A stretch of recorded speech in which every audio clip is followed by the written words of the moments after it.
Strange Days wasn't just another cyberpunk thriller. Catherine Bigelow built an illegal camera rig guarded by 24-hour security. She hired 50,000 extras for a riot so real, the LAPD nearly shut it down. Hey, wait a minute, wait a minute. I recognize you. And the film's most disturbing scene was filmed in one continuous take designed to make audiences feel complicit. These are 14 facts about the movie that predicted our addiction to other people's lives and got censored for showing police brutality 3 years after the LA riots. 1. The illegal SQUID camera.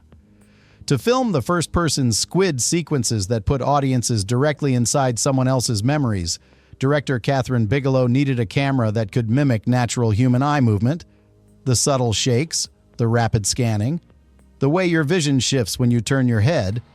Nothing like that existed in 1994. So her cinematography team built a completely custom 8-pound portable camera rig from scratch. The technology was so revolutionary and top secret that the production kept it under 24-hour armed security. They were terrified other studios would steal the blueprints or reverse engineer the design. The rig became the foundation for modern POV action cinematography. The techniques developed for Strange Days have been used in everything from Hardcore Henry to first-person video game adaptations. Bigelow essentially invented a new visual language for cinema. Most people have no idea this movie is where it started. 2. James Cameron's Ghost Script. James Cameron wrote the original treatment for Strange Days and served as a producer on the film. But he was so consumed with pre-production on Titanic that Catherine Bigelow had to take over the creative heavy lifting. Cameron's original ending was reportedly much softer and more optimistic, a resolution that implied systemic change and hope for the future. Bigelow, who was married to Cameron at the time but determined to make her own artistic statement, insisted on keeping the gritty racial and political tensions of 1990s Los Angeles front and center. She refused to let the film become a sanitized techno-thriller. She pushed for an ending that acknowledged the deep rot in American institutions without offering easy answers. The tension between Cameron's more commercial instincts and Bigelow's uncompromising vision created a film that's darker and more politically confrontational than anyone expected from a big-budget studio release. Cameron wanted hope. Bigelow wanted truth. The film is better for it. 3. The 50,000 Extra Riot. The massive New Year's Eve 1999 climax was filmed at the intersection of 5th and Flower Streets in downtown Los Angeles. Bigelow didn't use green screens or digital crowd replication. She hired 50,000 actual human extras for a multi-night shoot that turned into one of the largest practical effects sequences in film history. The production was so enormous that it caused real traffic chaos throughout downtown LA. The local police department nearly shut the whole thing down because officers responding to calls couldn't distinguish the choreographed movie riots from actual civil unrest. Helicopters circled overhead. Confused dispatch operators fielded hundreds of panicked 911 calls. The line between fiction and reality blurred in ways that made everyone deeply uncomfortable. It cost millions of dollars and created logistical nightmares. But the result is a chaotic, overwhelming climax that feels genuinely dangerous. Because it essentially was. 4. Ralph Fiennes' Sleaze training. To prepare for playing Lenny Nero, a former cop turned illegal memory dealer, Ralph Fiennes spent weeks intentionally hanging out with real-life shady street vendors, con artists, and what he called pavement hustlers in the seedier parts of Los Angeles. Fiennes wanted Lenny to feel like someone who was once a hero, an idealistic police officer who had become morally filthy from years of selling other people's most intimate and degrading experiences for profit.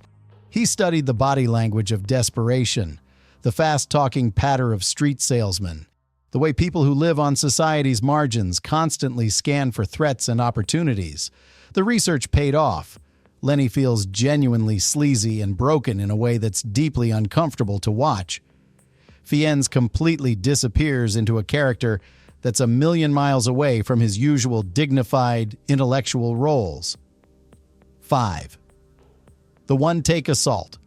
Strange Days contains one of the most disturbing sequences ever filmed in a mainstream Hollywood movie.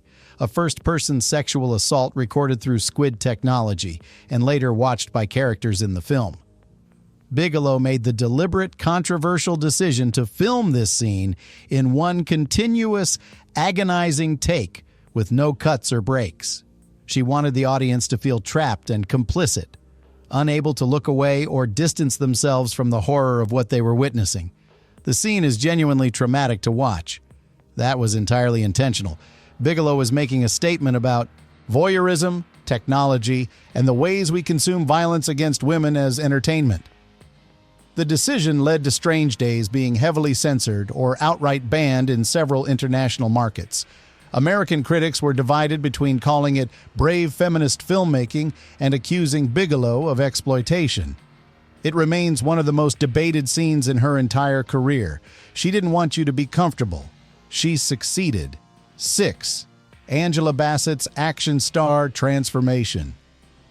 Angela Bassett performed almost all of her own stunts in Strange Days, including the brutal hand-to-hand combat sequences where her character Mace physically dominates multiple male attackers.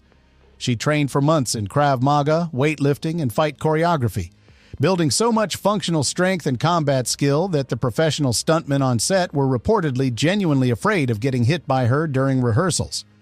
Bassett became so physically imposing and technically proficient that the fight coordinators had to constantly remind her to pull her punches.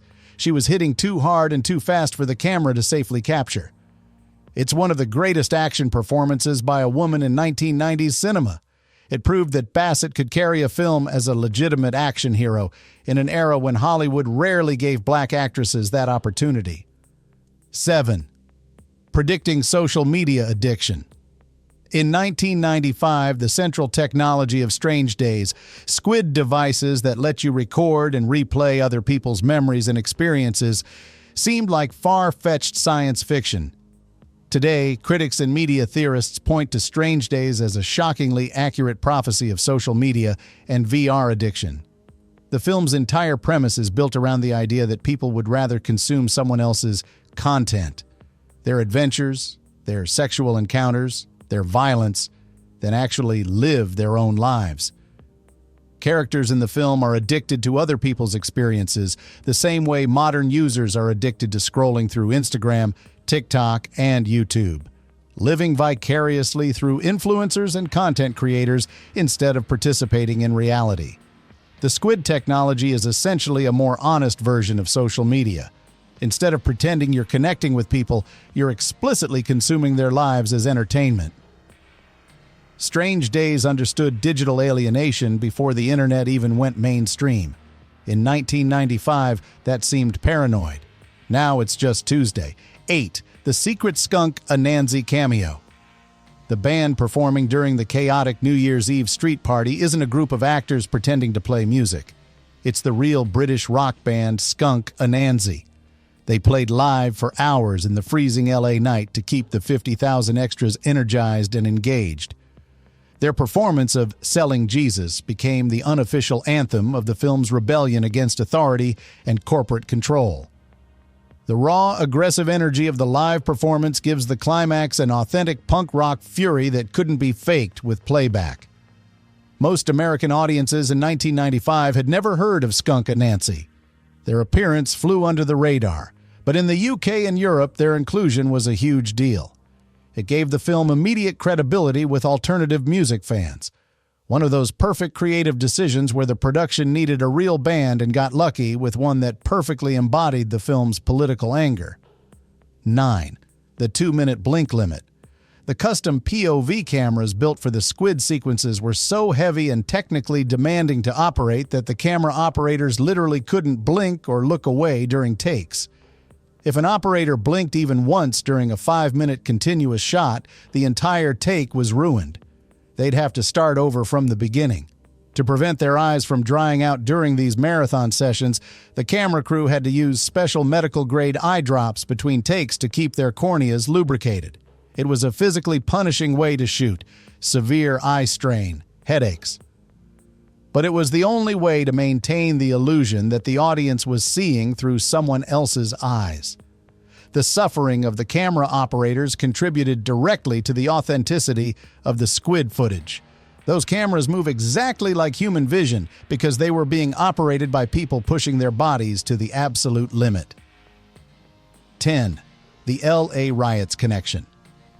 Strange Days deals explicitly with LAPD corruption, police brutality, and racial violence.